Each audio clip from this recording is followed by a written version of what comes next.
Welcome to the first lecture I've done on Zodiac Science.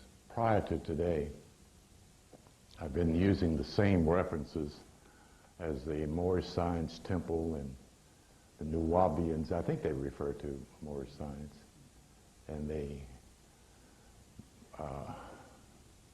Moorish American Institute. But I've decided to remove myself from those references because they're not teaching what I'm teaching.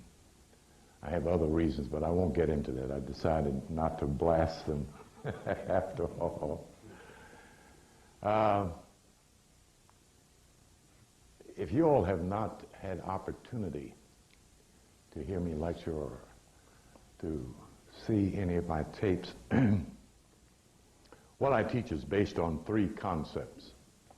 It's not in a book. And the three concepts are the three missing keys in Afro-American or African-American or any other reference to black culture. They are identity, self-knowledge, and self-revelation.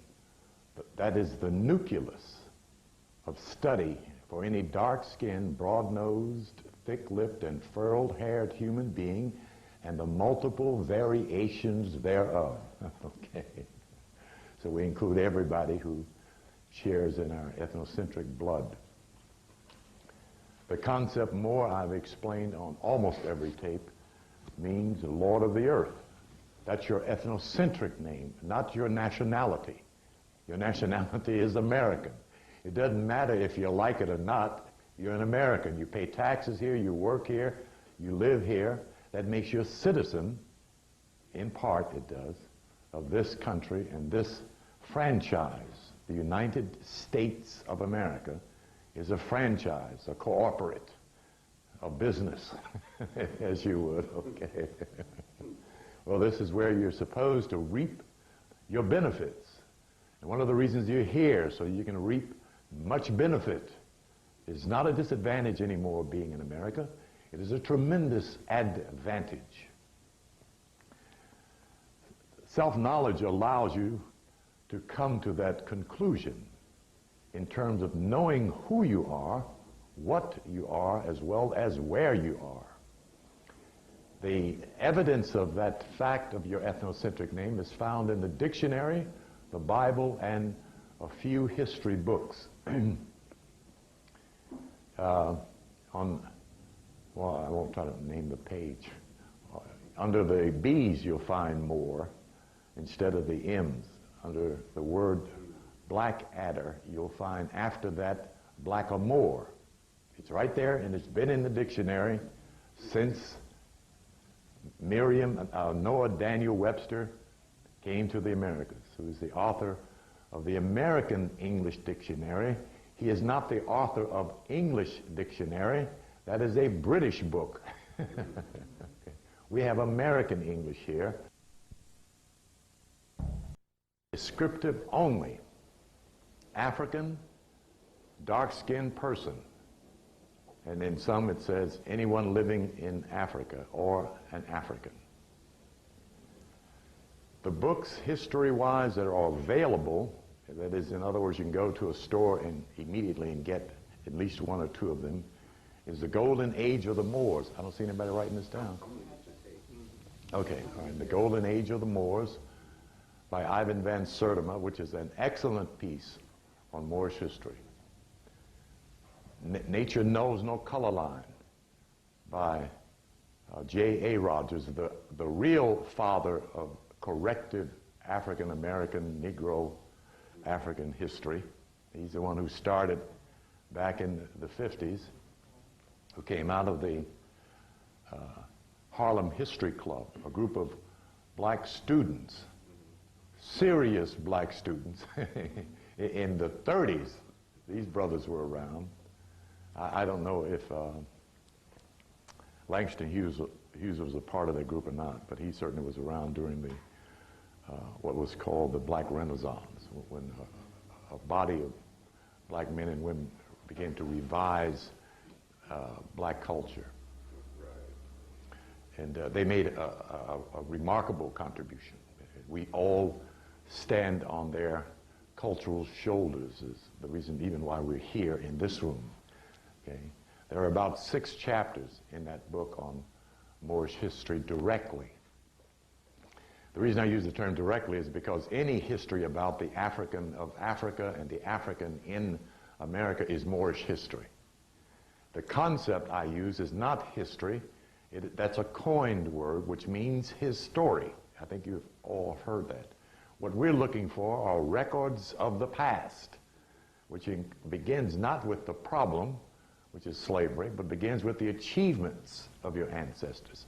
Those are the chronicles and annuals that a people saved. Your daddy built this house, and he built 5 barns, and he built, okay, that's records of the past, you see. Not your daddy got in a fight with 2 white boys and stomped them to death, you know. That's an event, an occurrence. It's not your record of your past. Also, The Moors in Spain by Stanley Lane Poole, which is an interesting approach to that period of time, which is approximately 700 AD to somewhere near 16 to 1700 AD. There's a discrepancy there. The European historian all ends it with 1642 when Columbus discovered America to fit the rhyme, I guess. And of course, Van Sertima in his book, They Came Before Columbus, notes that Columbus was on the ship and had arthritis, and he couldn't get off the ship because he couldn't walk, so he didn't discover anything. In fact, he didn't even know he was in the Americas. The current brought him into the American territories. The river itself, just pure fate. He didn't discover a thing. Anyway, Zodiac Science differs from what is being done with a lot of other stuff, which I will not get into naming. I promise myself I won't verbally slay the brothers. In as much as we need to understand symbolic language. Symbolic language is the language of nature. Zodiac is in the heavens. It's been there all this time. Okay. It depicts certain behaviors of human beings, of places, of events, as well as of planets. Pretty much the whole of what's going on this planet, as well as what's going on in our solar system, as well as what's going on in our universe, which is a measured out composition of 12 constellations. There are 14 constellations in our universe. Your parents measured out 12 of them. That's why you have 14 disciples of Jesus instead of 12, but he called out 12. He fired Judas, and Judas hung his damn self. Then he hired Mattathias. That makes how many? Okay, do the math. No, it doesn't. That makes 14. Jesus is a part of the circle. Okay, and that's kind of left out, you know, because 13 became a hidden number. It became so hidden that everybody, and people still think 13 is an unlucky number, and it's a number of hidden knowledge and mystery. It's a very lucky number. If you can get to the mysteries of life, you're really lucky, particularly among our folk who are so totally deceived in their honesty and their ignorance. They're, quote, almost innocence. It's embarrassing sometimes, but we're believers. We've always been believers, but belief is supposed to lead to knowing. The scripture does not say, man, believe thyself. It says, man, know thyself, and to thine own self be true. And I still state that should be over the headboard on every church door in Black America, to get this idea of self-knowledge. The problem is our people are not going to church for self-knowledge. They're going to hear about Jesus. The foundation of this self-knowledge and this Zodiac Science is in this book. What I teach does not go outside this book. Okay? And the authors of the Bible did not waste any time getting to it. It's found in Genesis chapter 1, verse 14, 15, and 16. The greater reference is done in Proverbs chapter 9. I thought I had a piece of paper stuck between there, but I guess I didn't. I was trying to do that without wasting a lot of time.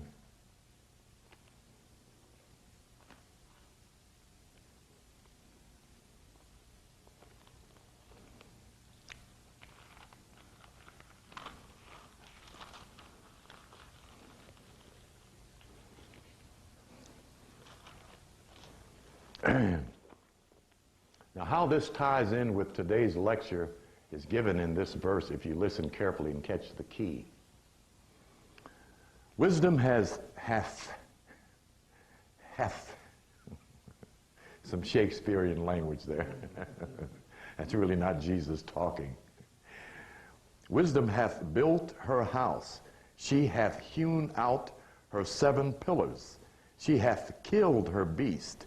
She hath mingled her wine. She hath also furnished her table. So wisdom is who? She. Didn't you hear me say she?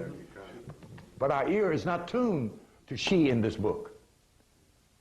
Particularly when it makes reference to anything great, outstanding, remarkable, divine, or all-powerful. That's Solomon speaking. Of course, wisdom has 2 coins. It's both masculine and feminine. But the essential principle of all life,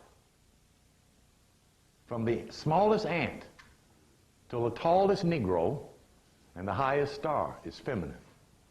The begetter of all life is a feminine principle. The universe is a feminine principle. Therefore, you have the concept mama as first principle. Okay?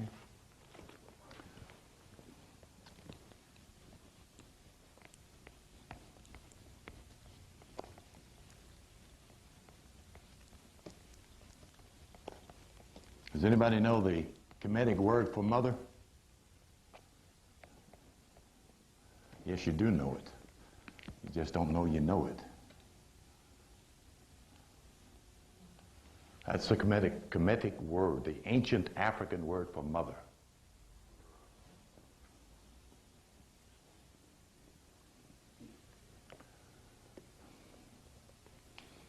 So the first principle of this esoteric hidden order is the female principle. That's who they honor. That's the crescent moon that you see, the symbol of the mother. The 5-pointed star is the symbol of the sun. So you have the concept Ma Sun. You have not only the concept Ma Sun, but you have only the mother and her son. That's a bit disturbing because about 60% of black America is just mama and her children, strangely enough. But that's psychosomatic. It wasn't planned.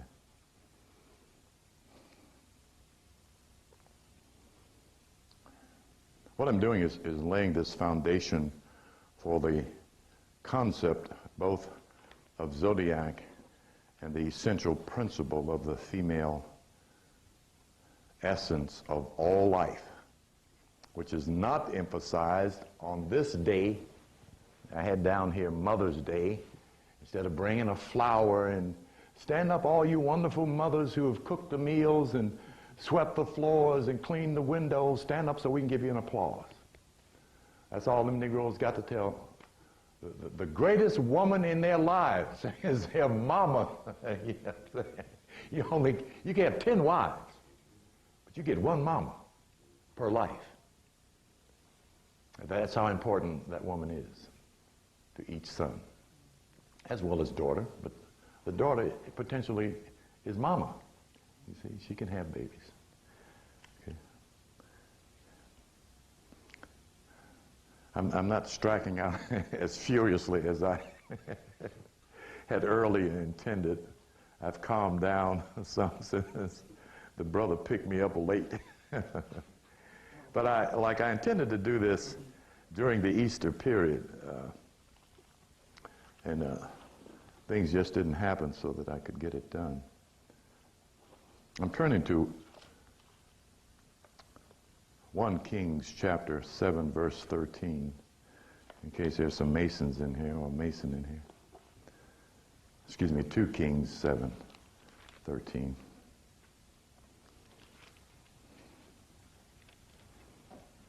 I think, hold on a second here. I don't want to trick myself.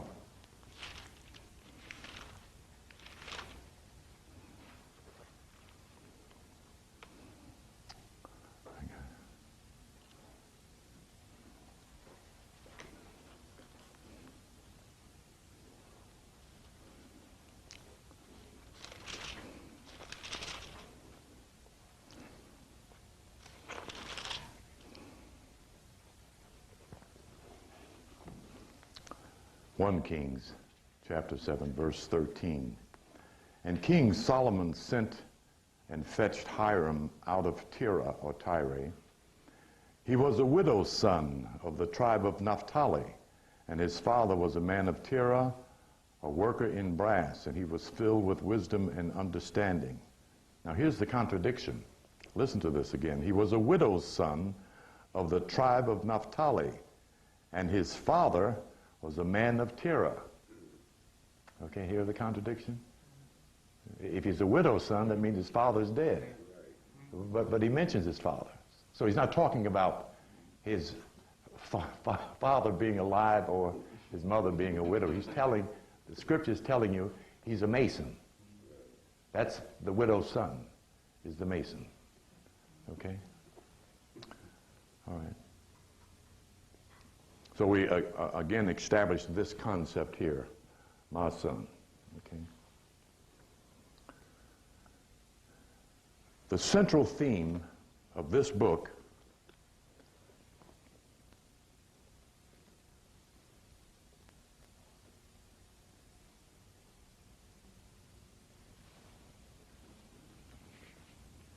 is found in John chapter 10, verses 31 to 36.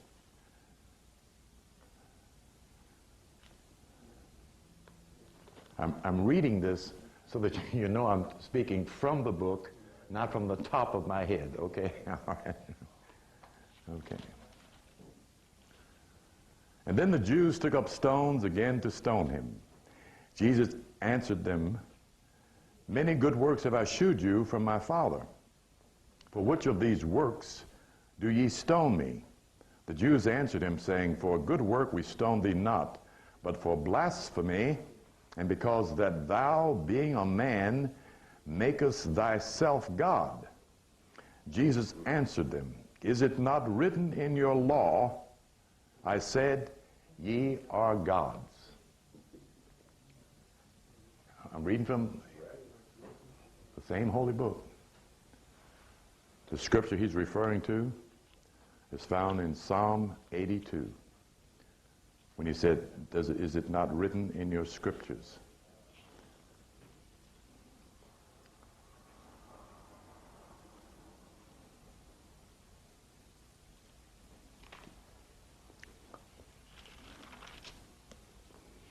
Verse 5.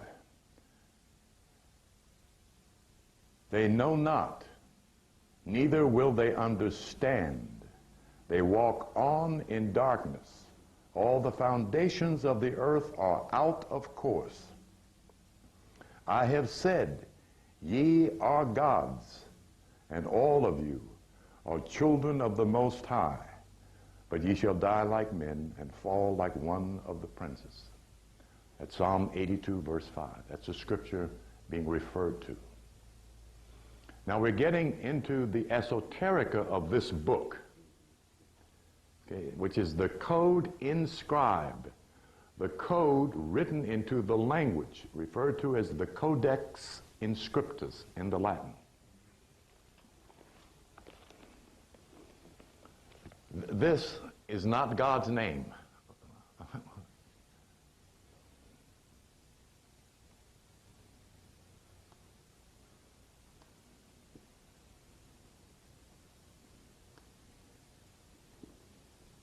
Generator, operator, destroyer is the code of G-O-D. That's one code. It has another code. Generator is your brain. Operator is your soul. Destroyer is your sacral vertebrae, where the cosmic fire, called the holy fire in the Bible, comes up with the spiritual chords called the kundalini in the Sanskrit language. The serpent in the Bible is kundalini. The caduceus of the medicine cabinet, so-called doctors, wear that emblem of the serpents climbing the pole with a pair of wings on it, which you'll find in Malachi chapter 2, verse 4. I'm not putting those symbols up anymore. Almost all of my tapes have them, so if you buy any of my tapes before this one, you'll see those charts on the back of the curtain there. That's the central theme of human life. John 1, chapter 1, verse 12. For those who believe and receive him, who believe on his name and receive him, to them he gives the power to become, and not a Christian, not a Muslim, not a Hebrew, but the Son of God. Okay. Not a child of God, because the child is not responsible for anything. The child's father and mother are responsible for everything the child does. But the